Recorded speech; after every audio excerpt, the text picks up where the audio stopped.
કીધો મારી દાદા વિશ્રામ ને મેલડી જવા ઓરને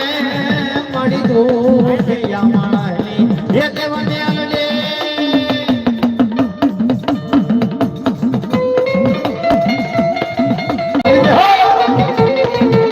આ મારી દાદા વિશ્રામ નો દેવને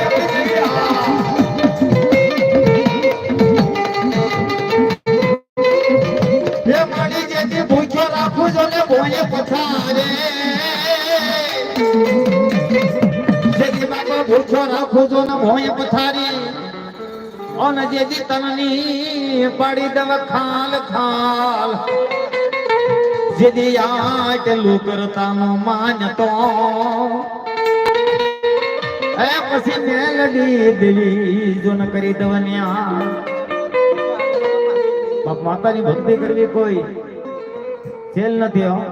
ભક્તિ એક ખાંડાની ધાર છે પૂછો રાખો ભોય પથારી તનની પાડી દો ખાલ આટલું કરતા મારી પછી મેલડી દેવ કરી દઉં ને યાર માં ભગવતી લીધેલી હોય અને બાપ માના ગુણગાન ગવાયો